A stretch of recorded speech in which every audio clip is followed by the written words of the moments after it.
Toronto Railroader fans. I'm Ray. Welcome to the Boeville and Newtown's vlog number 4 for 2016. It happens to be the 6th of February for 2016. I was hoping, and we may still get to it, but we'll see what happens. I was going to show you guys the track plan that I finally came up with that I believe is going to work out really well. However, the PC that's down here in the train room, well, it's not connecting to the net. That's problem 1. Problem 2, I forgot to go ahead and actually convert the track plan to a and into a photo so that it can actually be viewed by other computers, because I don't have the latest version of the software that I'm running on the work computer to be able to get it to be seen on the rest of the computers. So what we may end up having to do is, once we leave the bench, because I've got something that I need to show you all, once I get done with the bench, we may have to go up to the den, and I'll explain the new track plan. So today was day 1 of the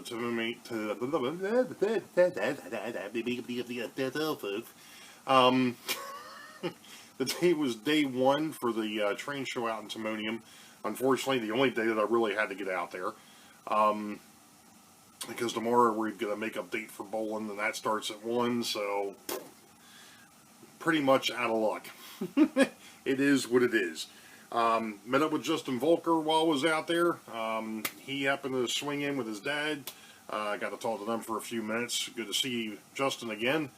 But it was a good show. And I'll explain why here. Because, as I put up on the YouTube Model Builders page, or the YouTube Model Railroaders Facebook page, and on the Maryland Area Model Railroaders Facebook page, I found a new toy. Actually, I found 2 new toys. I shouldn't say new toys. These are parts for, well, one of them's parts for my mashup, and the other one's parts for this dude. Yes, folks, Mr. Ray finally came across a frame for the SW. So that's what we're going to play with here. As soon as I figure out which way is supposed to be the front, that would be the first problem. Then not only that, but why is that loose? That may not even go on here. That's the light. But I don't see... Unless that's supposed to be the front. If that's the case... Now, I did have this running on a test track at the train show, and it does run. Which... Oh. Okay, so I just have to figure out how the heck to get this thing in there to where it'll stay. Not that the light is a deal breaker, but I may have to just do a little bit of douse it with a little bit of glue. Okay, let's see then. That's nice and tight, that's a good thing. But of course, because of the fact that I'm still years behind everybody else, Mr. Katie comes off.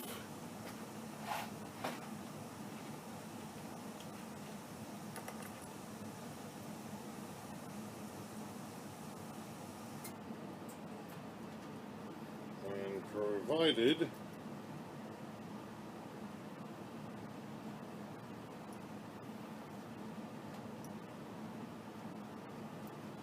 they just did not make these things for people with big fingers. That's all there is to it.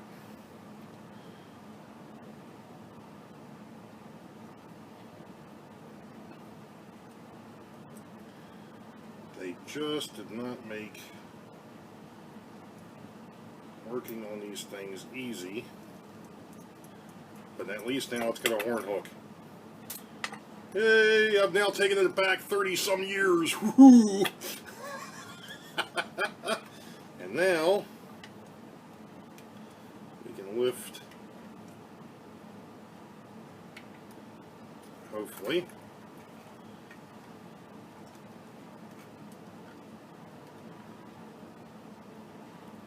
We can lift Mr. Canton off the dummy frame and put him on. Well, we're not going to do that yet because I do know that this thing was screaming at one point while I was playing with it on the test track, and of course this is going to be a... She's a beaut, Clark.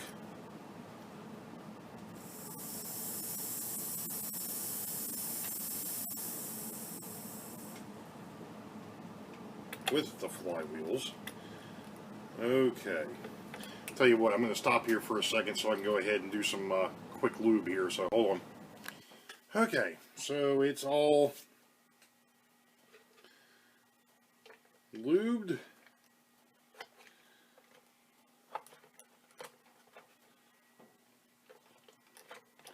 Now if I could just get the darn thing on the frame, we'll be in great shape here. Oh, there we go. That's one side. Maybe. Look at that.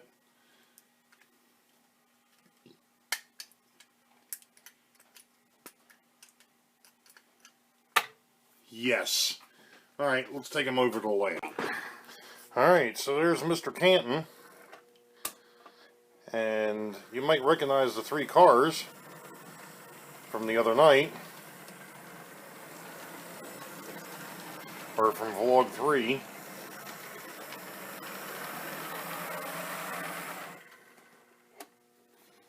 But, well, there it goes.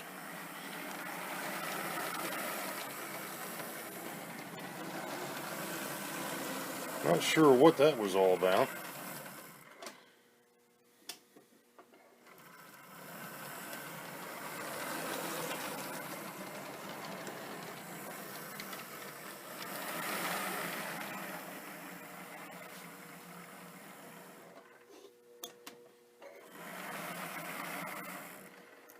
Cool. Alright, back over to the bench. So, for a couple bucks, I think it was actually 5 or 10. I think it was 10. I actually now have a running SW7. Yay! Now I just have to put all the detail parts on it and everything else, and we'll be in great shape. Now, as I mentioned, I picked up a mashup locomotive, or the beginnings of a mashup locomotive. Although I'm not so sure I'm going to use the shell now that I think about it, although I have to see if I can find something that will actually fit the frame. Because it's kind of odd.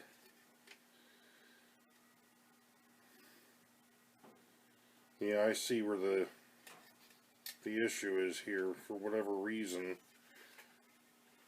Although it doesn't look like it. For whatever reason, this here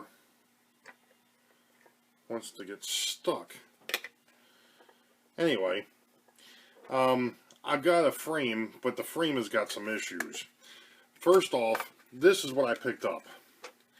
This here happens to be a Santa Fe. According to the fellow that sold it to me for $5, this in the frame is actually a GP. Is actually a GP30. Now, the problem is, I gotta get this thing. Hold on a second here. What the heck happened here? Okay. The problem is that I'm looking at this shell going, I'm not so sure I want to cut this up. Because he told me that the GP30s were rare. Or models of GP30s were rare. I've never seen a GP30, so I have no idea. So, I was thinking, well, I might just go ahead and repaint that, and I'll just use the GP20 that I had. Well, for whatever stupid reason, this here doesn't seem to want to fit on the frame very well. Actually, now it does for whatever reason. It seems like it wants to fit on there a little bit better than what it was before. Actually, it's still not fitting the way I want it to, but I might be able to do some modification on it to get it to work. But at any rate, this frame has actually got some freaking serious problems. You know, I can't say much because I did only pick it up for $5. But the problem that I'm having, or the problem that it has, I should say, is that number one, and I'm sorry I'm talking down, I'm trying to put this thing back together before I lose more parts. Well, I haven't lost any parts, but I broke a part earlier, and I'm trying not to break this one. And I can't seem to get the darn gear to line back up to go back in, which was the problem on the other side, and that one actually snapped on me. I'm not going to play with it right now because it's frustrating the heck out of me. Anyway, this frame has got some serious issues.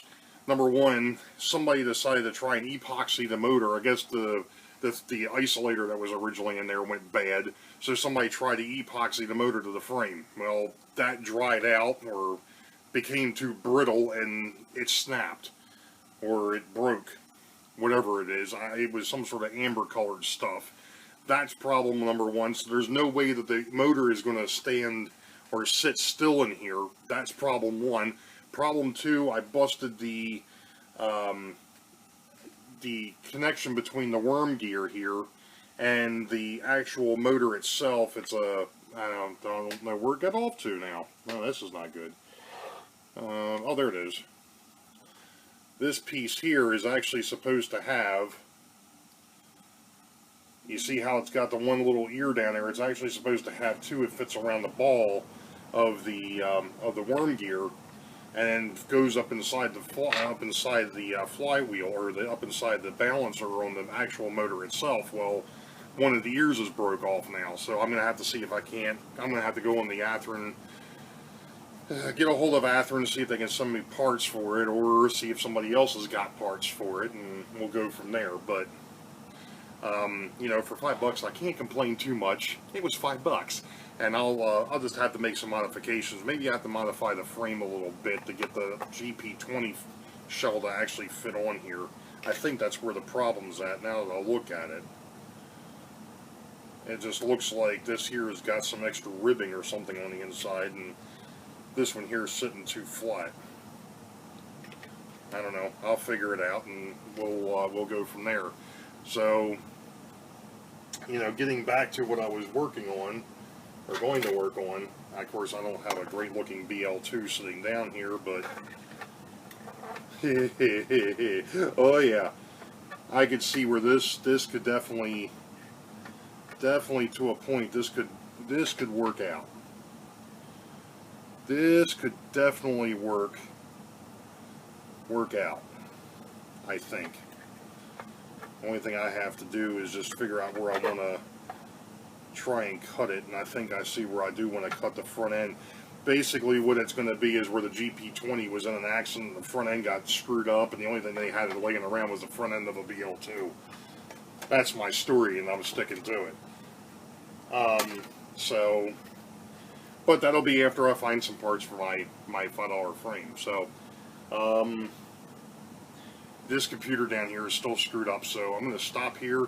We'll go ahead and we'll head up to the den, and I'll show you the track plan, number 20. So give us a minute, we'll be right back.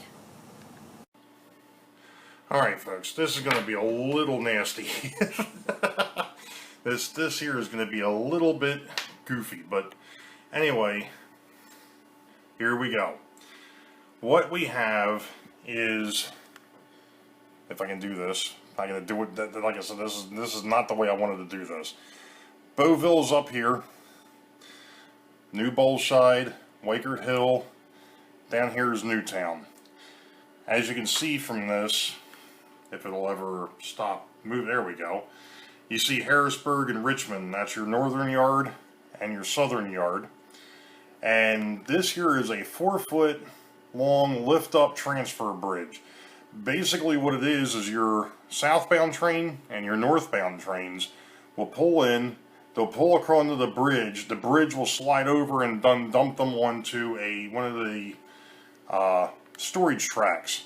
When they go to leave, they'll actually come back out onto the bridge.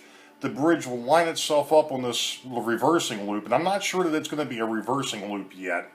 That's how it's designed at the moment, because this here is done on 24-inch radius. Of course, I run 22.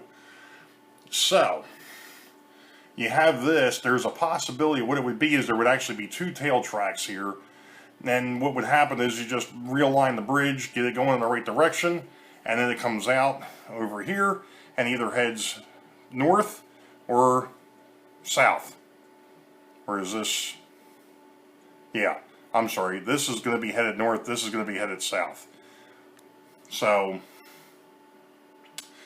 minimal space, gives me my storage, gives me a way to be able to turn the trains around without actually having to pick them up and move them, without having to break them down. I've got enough space. This is actually a 2-foot, approximately a 2-foot aisleway, maybe a little bit bigger, because here again, this is done at 24-inch radius, not 22. So I do have the ability to have some extra space. These dashed lines here, it says Wykert Hill. What will happen is this here will actually be on an upgrade. These, the green and the blue here, will actually be on a downgrade. So that by the time they get to this point, it will be a 3.5 to 4-inch separation. And it should give me enough room to be able to do this loop as well. If not, I can finagle around it. It's not going to be that big of a deal, but it gives me what I want. And again, you've got your passenger tracks up underneath of Boeville, and of course Boeville Yard. So at the top.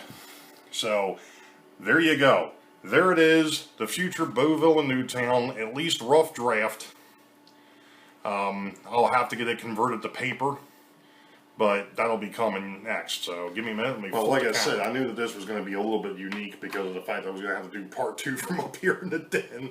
But of course, now with the way I'm doing things, I don't have to break it into 2 parts because it'll all go into one. Unfortunately, folks, this is a 17-minute long video, and it'll be 18 minutes by the time I get done. So, you know what? This is the end of vlog number 4 for the Boeville and Newtown, February the 6th. February 6, 2016. You all know the deal. You wait for the highball. Green tracks ahead. We'll catch you next time around. You all have a good one. See ya.